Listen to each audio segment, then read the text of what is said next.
Recommandation du PAI. Un étudiant a un PAI dans lequel le spécialiste recommande qu'il reçoive plus de temps et qu'il puisse utiliser une fiche de mémoire lors de ses évaluations. Alors ici, l'enseignant refuse ces accommodations sous prétexte que c'est une béquille. Alors, dans le cas d'une plainte officielle déposée à la Commission des droits de la personne, comment la situation serait traitée? Donc, la manière que nous autres, on regarde ça, c'est que encore une opinion de quelqu'un. Nous autres, on regarde peut-être l'aide d'une fiche d'aide mémoire ou un autre accommodement comme ça. C'est la même chose qu'avoir quelqu'un qui a besoin de porter des lunettes. Ça serait la même chose. C'est pas pour augmenter, donner des choses à un étudiant pour leur lever plus haut que les autres étudiants.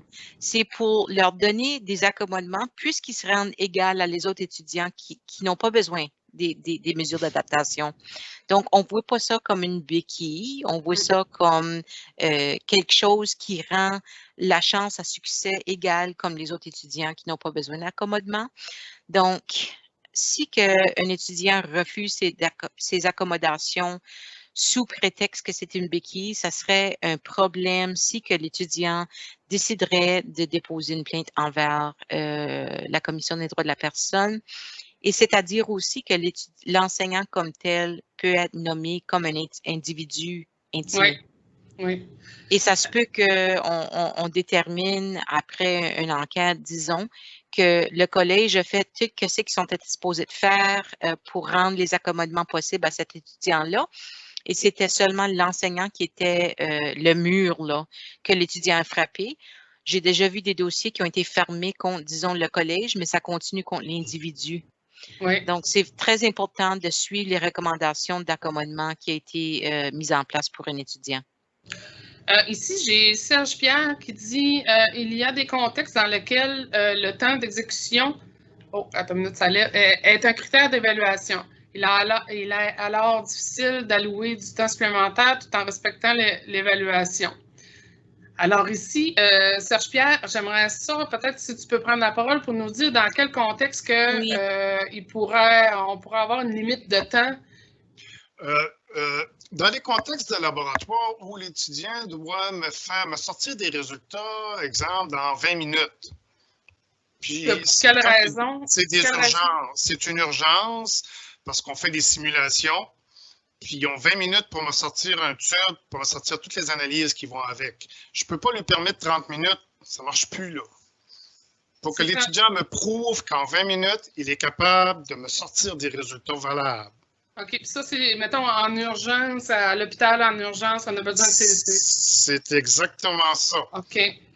Puis, moi, je dirais, Kim, ça serait peut-être une exigence du cours, comme l'objectif du cours serait que tu dois prendre du sang en dedans d'un délai de 20 minutes. J'utilise c'est ça que j'allais vous dire, Roxane. Est-ce que dans le profil de cours ou le plan de cours, est-ce que c'est marqué que l'étudiant doit sortir des tests de sang ou les résultats de tests de sang en dedans de 20 minutes? Est-ce que c'est écrit ça textuellement? Ou... C'est effectivement, je pense, un ou même deux objectifs qui mentionnent le temps d'exécution. Ah, bien, si ça fait partie des objectifs du cours, là, on doit respecter le temps alloué. C'est ça, c'est comme spécifiquement avec la campus de Dieppe, je pense qu'il y a des programmes de santé, des choses comme ça.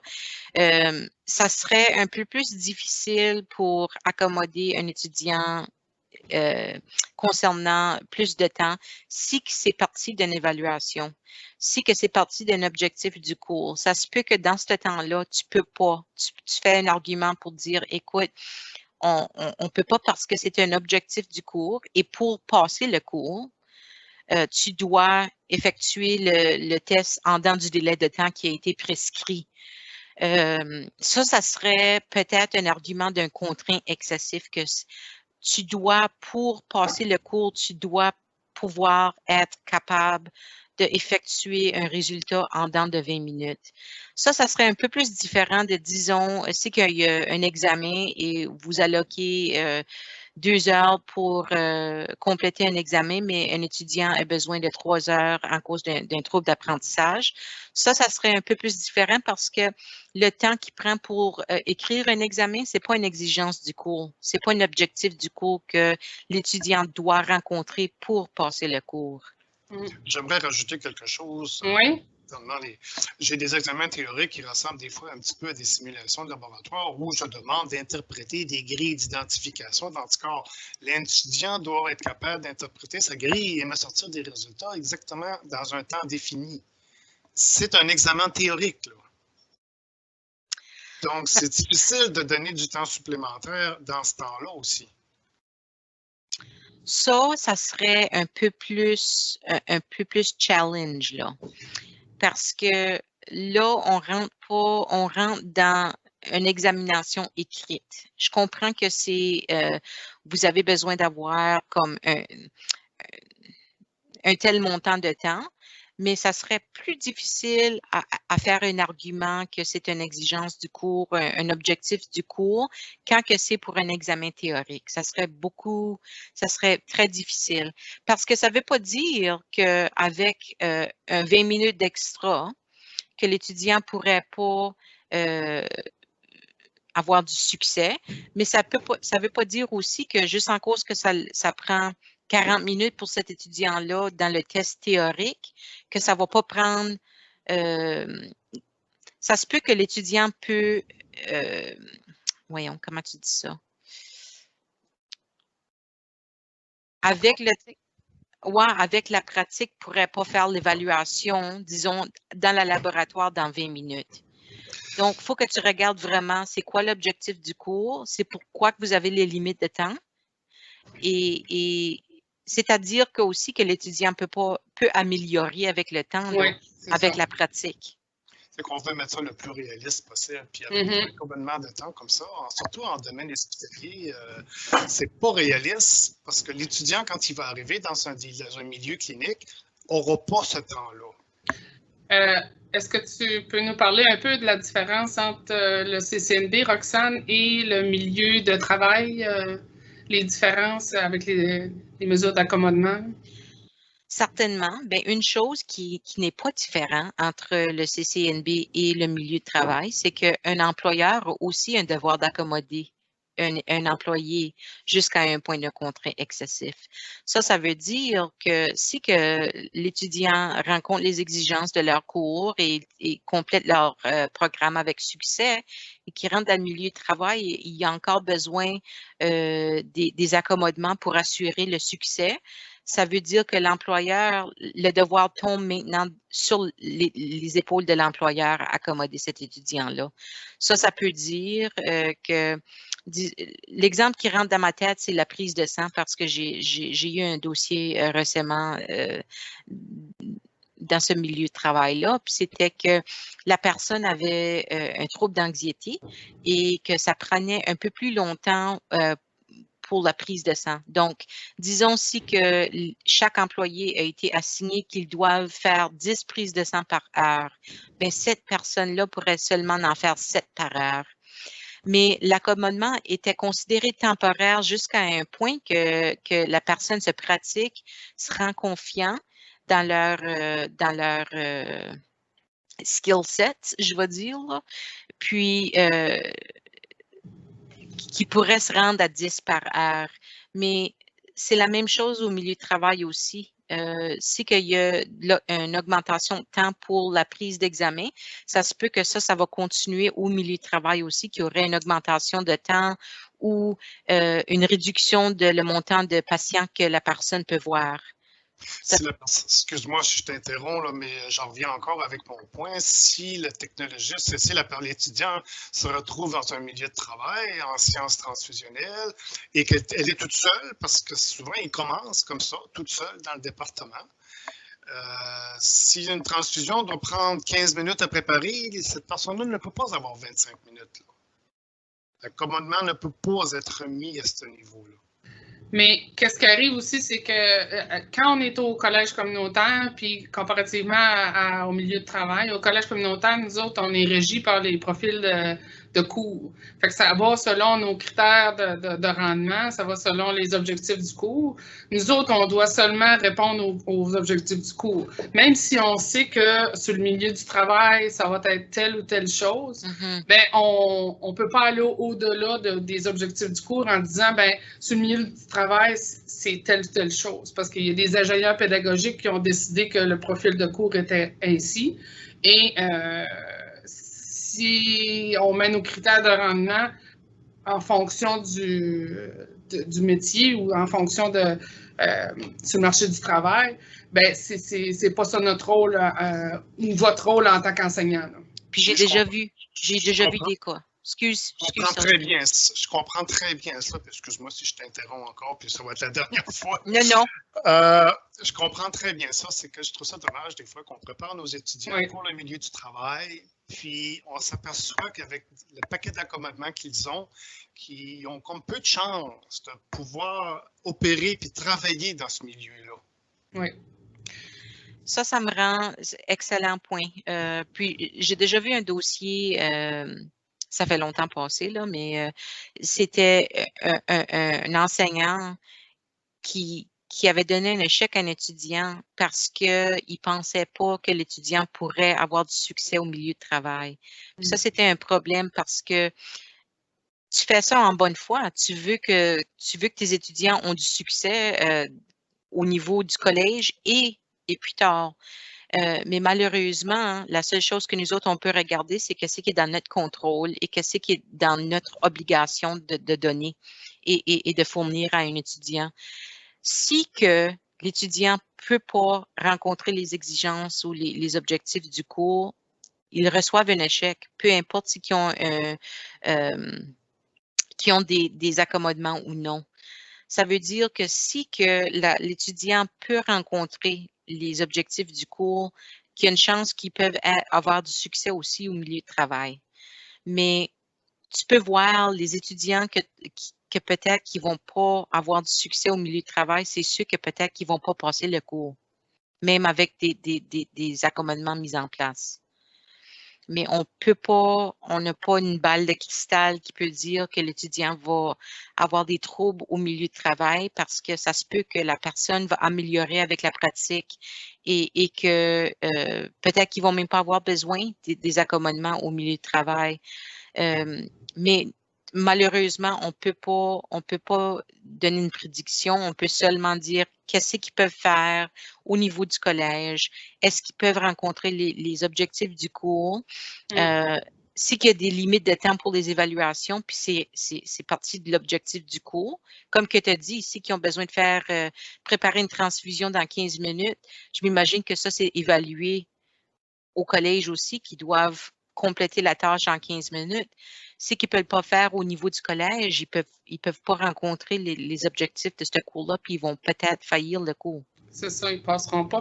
Puis, comment fait-on pour déterminer combien de temps doit-on donner à l'étudiant? Ce n'est pas nous autres qui décident, c'est le spécialiste qui fait la... Excuse-moi, Roxane.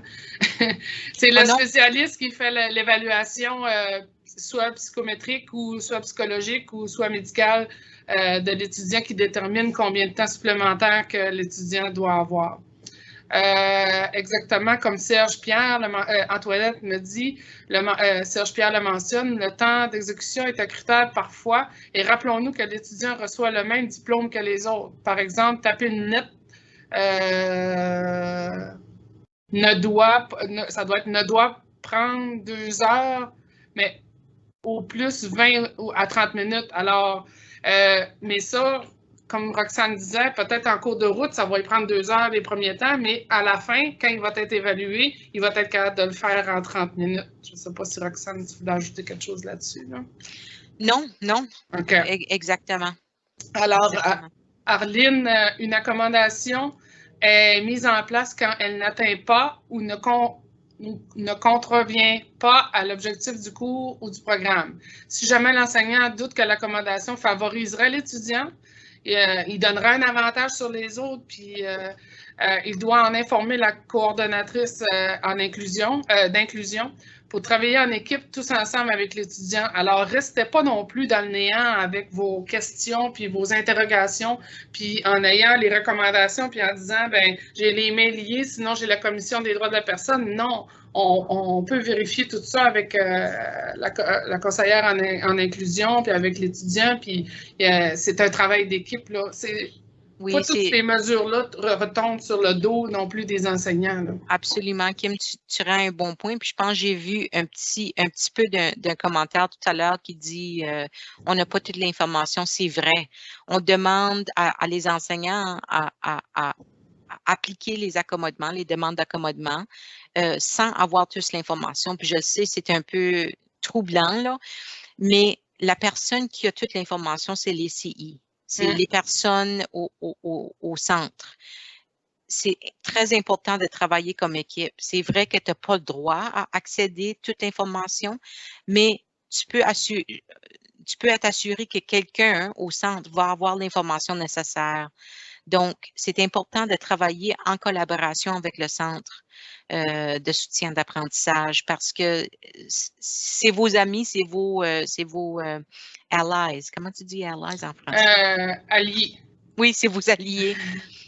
Oui, puis c'est ça, des fois aussi, on présume des choses, puis des fois, en allant voir la CI, ben, oh, OK, c'était pas ça que je pensais, puis OK, ça répond à ma question. Au lieu, tu sais, de rester dans le néant, ben, on est mieux d'avoir les réponses à nos questions. Alors, puis on va avoir aussi, à propos du diagnostic, là, je pense qu'il y a comme un sous-entendu qu'on ne sait pas le diagnostic. Des fois, on va avoir une question aussi là-dessus, là, un cas, là. Je suis d'accord avec les accommodations en général, mais certains en ont, soit plus de temps, local séparé, etc., et font régulièrement plus haut que les autres de la classe. Je peux répondre, moi, Roxane, si tu... Oui, puis je pourrais dire que peut-être qu'ils font plus haut en cause qu'ils sont plus intelligents. Non. C'est une joke, là.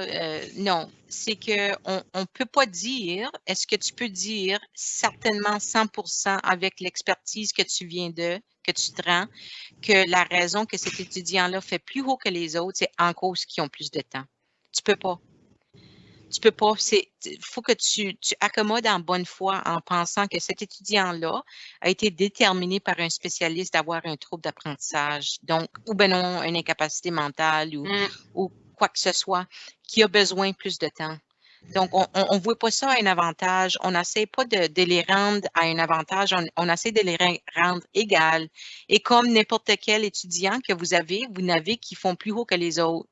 C'est aucunement différent, là.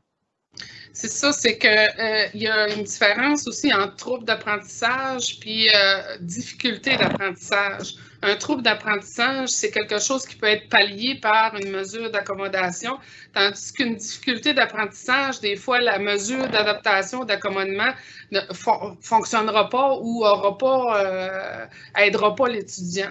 Puis l'étudiant, ce qui arrive aussi, c'est qu'on se rend compte qu'il y a des étudiants qui faisaient 80, mettons, tout le primaire, tout le secondaire, mais que là, on s'est rendu compte qu'il y avait un trouble d'apprentissage. Mais là, une fois qu'il y a eu plus de temps ou un local isolé où ils ont eu droit à WorkQ ou leur mesure d'adaptation ou certains logiciels pour les aider, on s'aperçoit qu'ils réussissent pas à 80, mais ils réussissent à 90, 95 parce que là, c'est leur plein potentiel, ça, là. Parce qu'eux autres, ils partaient plus bas parce qu'il y avait besoin d'une certaine paire de lunettes. Tu sais, si tu as besoin d'une certaine paire de lunettes puis tu ne l'as pas, ça va te prendre plus de temps peut-être à faire tes choses parce que justement, ta vision est affectée. Bien, c'est un peu ça aussi. Je trouve que le plus gros problème, Kim, comme que tu le dis, c'est qu'on regarde peut-être des accommodements, peut-être pas toutes, mais généralement, les gens regardent des accommodements comme un one-up, comme un avantage. Ouais. Mais il faut vraiment que tu regardes que cet étudiant-là qui a besoin de l'accommodement sont là. Ils commencent la race ici. L'accommodement les rend ici. C'est pas un avantage, mais c'est difficile quand on se rend on se garde ça dans la tête, là. Puis souvent, ça les aidait d'avoir 80% parce que justement, leur quotient intellectuel ou leur capacité à apprendre, puis tout ça, était mieux, était au-delà de au-delà de, je veux pas dire la normale, mais au-delà de la moyenne. Au-delà de la moyenne. Fait que là, c'est pour ça qu'ils réussissent à 80%, même avec leurs troubles d'apprentissage. Mais là, en leur donnant justement une paire de minutes, ben, ils sont capables d'apprendre ou de réussir à le plein potentiel, vraiment. Si un enseignant décide d'accorder un temps supplémentaire à tous les étudiants, pas seulement à ceux-là qui ont besoin de mesures d'adaptation, est-ce qu'un temps supplémentaire doit être offert en prime, je suppose, à l'étudiant qui aurait droit à des mesures d'adaptation? Je pense que non, parce que tu rencontres la demande d'accommodement. C'est très gentil de toi parce que sûrement, il y a d'autres étudiants qui ont des troubles à la maison, qui ont pas dormi, qui peut-être qui ont des troubles de santé mentale, qui ont de l'anxiété, de la dépression. Tu ne sais pas ce qui se passe dans la vie des gens. Donc, ça serait très apprécié, je m'imagine, par la majorité. Puis aussi, tu rencontres la demande d'accommodement en même temps. Oui. Donc, il n'y aurait pas besoin de temps supplémentaire en dehors de ce que tu donnes à la population de la classe, là. La seule chose que je pourrais peut-être dire comme bémol, c'est que tout le monde soit au courant que, mettons, l'examen dure 30 minutes en temps normal, puis que toi, tu décides pour n'importe quelle raison, regardez, je vous donne une heure et demie pour le faire, mais en temps normal, d'habitude, je donne 30 minutes, mais pour accommoder, même pas obligé de dire pour accommoder tout le monde, mais il faut que ça soit précisé qu'en temps normal, il y est de 30 minutes, mais que là, vous décidez de donner plus de temps à tout le monde. Oui, Dominique, j'ai vu que tu avais levé ta main, tu l'as rebaissée. Ben, c'était juste pour dire que nous autres aussi, on le mentionne aux étudiants que si jamais l'enseignant offre le temps supplémentaire à toute la classe, que l'étudiant ne pourrait pas nécessairement recevoir du temps supplémentaire au-dessus du temps supplémentaire. Bon. Mais c'est ça, il faut que ça soit dit, là. Alors, Stéphane, si le temps supplémentaire tombe dans le prochain cours, doit l'autre enseignant arrêter ses cours pour accommoder? Alors, moi, je peux, comme dans la logistique, là, je peux peut-être, moi, ce que je voyais, là, des fois, c'est que les enseignants, des fois, qu'est-ce qu'ils faisaient, c'est qu'ils demandaient à l'étudiant de venir un peu plus de bonne heure sur l'heure du dîner pour commencer son test. Des fois aussi, il avait droit aussi à plus de temps pour faire son test. Bien, il le faisait aussi peut-être dans un local isolé à part, puis il y avait plus de temps. La partie du cours qui était manquée de l'autre cours, bien, peut-être que l'étudiant, il peut aviser aussi son enseignant qu'il va manquer ce cours-là ou qu'il y a un test la semaine prochaine. Fait que l'enseignant, des fois, l'enseignant qui est là après, bien, il peut soit dire, bien, je vais enregistrer mon cours pour aider à mon enseignant qui est absent, ou je vais te reprendre quelques minutes après le cours pour t'expliquer, ou l'enseignant qui est après bien, peut dire regarde, je vais juste donner on va finir qu'est-ce qu'on avait fait à la dernière période, puis après ça, quand tu vas arriver, bien, on va faire telle ou telle chose. Le temps peut être pris avant, mettons avant que le cours commence, soit sur l'heure du midi ou soit avant que les cours commencent le matin, ou même après que les cours se terminent. À la fin de la journée, vraiment, le mot, là, c'est la flexibilité. Est-ce que vous pouvez être flexible avec vos étudiants? Chercher des idées ou des solutions en dehors de la boîte, là. Ça n'a pas besoin d'être...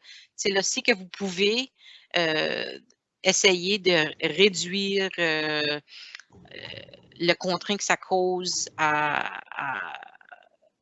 l'étudiant, bien, tant mieux. Mais quelque chose qui est absolument, qui ne devrait pas arriver, ça serait, disons, si vous êtes pénalisé pour une absence. Disons si que l'étudiant ne peut pas se rendre à le deuxième cours en temps parce qu'ils sont encore dans une période d'examen pour le cours avant. Bien, l'enseignant dans le deuxième cours ne devrait pas pénaliser l'étudiant pour être en retard ou absent dû à la période de temps que l'étudiant est dans l'examen. Ça fait-tu du sens, ça?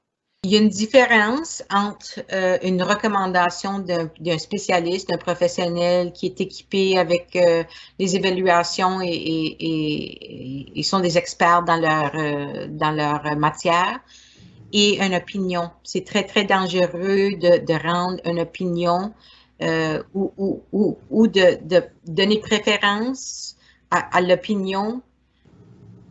Ça vient à un prix potentiellement parce que nous autres, on ne regarde pas disons, comme dans cet exemple-ci, on ne regarde pas une fiche d'aide-mémoire comme une béquille. On regarde plutôt une fiche d'aide-mémoire comme que quelqu'un doit porter des lunettes pour pouvoir voir clairement. On ne voit pas ça comme une béquille, on voit ça comme on doit donner, comme que j'ai dit auparavant, on doit donner un equal playing field, là, comme que je dis, on doit rendre la capacité à cet étudiant-là égale aux autres étudiants qui n'ont pas besoin des mesures d'adaptation. Donc, moi, personnellement, d'après ma connaissance de notre législation, je refuserais pas l'accommodement parce que je pense que l'accommodement va rendre, se porte comme une béquille pour cet étudiant. Ça, c'est vraiment une opinion que tu peux avoir, mais ça ne change pas votre devoir d'accommoder. Okay? Puis, une petite précision pour la fiche d'aide-mémoire, parce que des fois, il y en a qui ont tendance à penser la fiche d'aide-mémoire, la fiche triche, c'est pas la même chose. La fiche d'aide-mémoire, souvent, ça aide un étudiant que, oui, il est capable de mémoriser les choses, mais quand ça vient le temps d'aller chercher l'information dans son cerveau, ça y prend plus de temps, aller la chercher et ensuite aller la formuler sous forme de mots, à l'écrire ou quoi que ce soit. Fait que la fiche d'aide-mémoire, qu'est-ce qu'elle fait? C'est qu'elle aide l'étudiant que ça y aille plus vite pour aller retracer qu'est-ce qui a été mémorisé.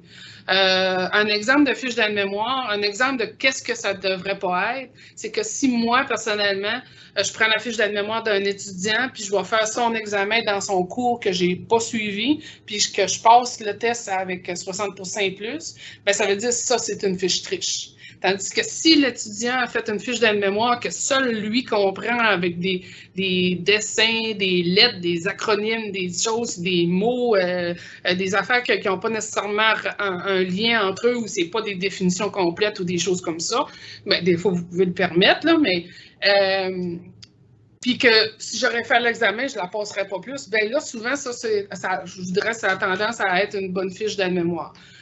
Une fiche d'aide-mémoire, si, mettons, il y a besoin d'apprendre par cœur quelque chose selon vos objectifs de votre plan de cours, puis que c'est écrit sur sa fiche d'aide-mémoire, ces choses-là qu'il doit mémoriser, bien, ce n'est pas une bonne fiche d'aide-mémoire parce que ça va à l'encontre de vos objectifs d'apprentissage que l'étudiant doit apprendre à la fin de son cours. Si vous avez des questions par rapport à ça, là, vous pouvez toujours me rappeler, là, puis revenir me voir. Ça, j'ai entendu ça souvent dans le temps que j'ai été à la commission. On a tous le droit de notre propre opinion par rapport à des accommodements, si que ça rend comme béquille au milieu de travail lorsque cet étudiant-là finit leur programme et continue. Nous autres, on ne regarde pas ça comme une béquille. Si que tu regardes un étudiant sans incapacité, ils sont ici, puis un étudiant avec une incapacité est ici. Les aides, les mesures d'adaptation qui sont mises en place, c'est pas pour rendre cet étudiant-là plus haut que les autres, c'est pour les rendre égales et capables au succès, pareil comme les autres étudiants qui n'ont aucun trouble. La deuxième chose aussi, c'est que des demandes d'accommodement, hein, ça n'arrive pas simplement au collège et au niveau universitaire, ça arrive au milieu de travail. Je dirais de 78 à peu près % de nos dossiers sont liés au secteur de travail. Donc, le expectation, c'est que si que cette personne-là a besoin d'un accommodement soit au niveau du collège ou au niveau du travail, c'est encore un accommodement et on a encore besoin d'un devoir d'accommoder, peu importe notre propre opinion. Mais c'est pas une béquille. pareil comme le portage de lunettes, c'est pas une béquille pour des personnes qui ont besoin, qui ont besoin de l'aide pour voir. C'est ça que je dirais. C'est au même titre que des lunettes, là. 100%. Ouais. Parfait. Puis moi, je dirais aussi qu'il y a certains enseignants qui me disent Kim, moi, qu'est-ce que je fais en tant qu'enseignant? J'essaie que l'étudiant étudie tout au long du semestre avec sa fiche d'aide-mémoire, qu'il la fasse dès les premiers cours, puis au fur et à mesure, puis qu'il étudie tout le temps avec sa fiche d'aide-mémoire. Puis à la fin, quand il arrive pour faire le test, il n'a plus besoin nécessairement de tout ce qu'il avait mis sur sa fiche. Fait que veux pas, c'est une technique pour justement diminuer un peu l'aide à la fiche d'aide-mémoire s'il en est capable aussi, là. Puis aussi, je dirais, je m'imagine qu'il y a des étudiants aussi, pareil comme n'importe quel étudiant. J'en étais une, moi, longtemps passé. Je faisais pas, j'étais lâche des fois. Je faisais pas de mon meilleur.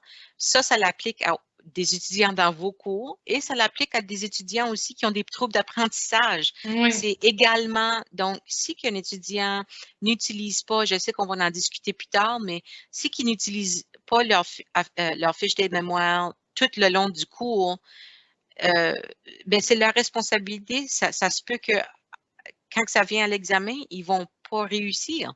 Mais au moins, vous pouvez dire, je les ai donné les outils qu'ils avaient besoin pour avoir le meilleur succès possible, mais c'est à eux à les utiliser. C'est ça, je l'ai permis, puis à un moment donné, ben c'est l'étudiant, il faut qu'il fasse un effort pour justement la faire, puis venir la montrer, puis 100%. accepter tout ça.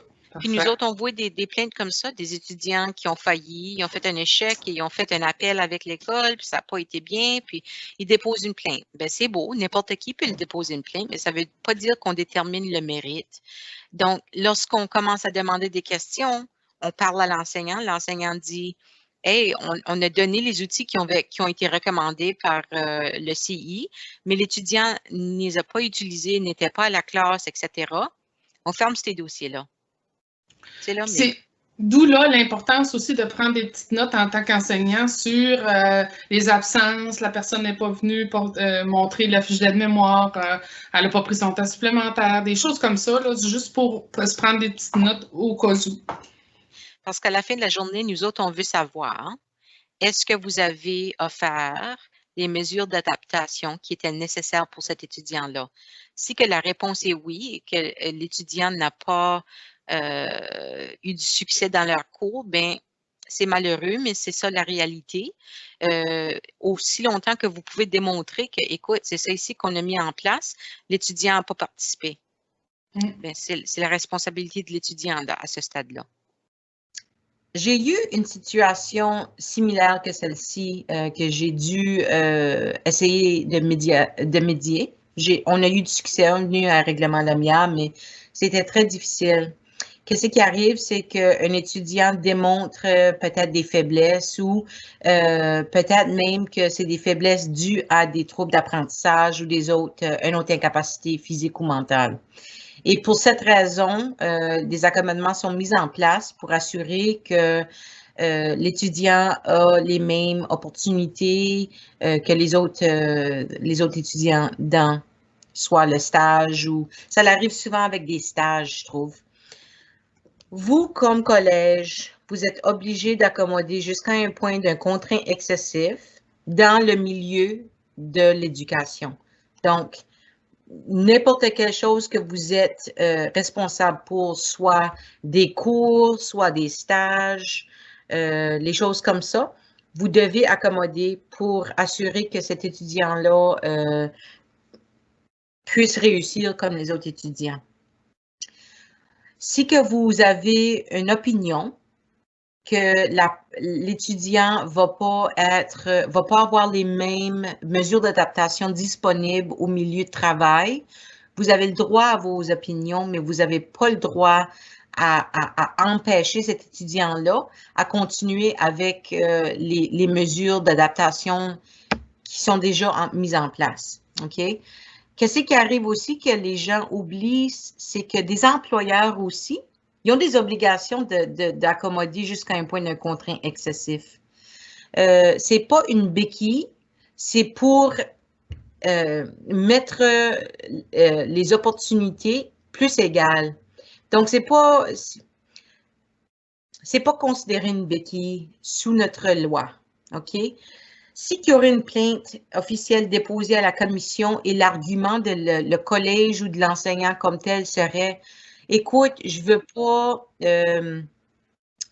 que cet étudiant ici se tombe dans une place où il gradue, il a leur certificat, puis là, ils se rendent du milieu de travail, puis ils peuvent pas le faire parce qu'ils ont plus les accommodements en place pour faire le travail.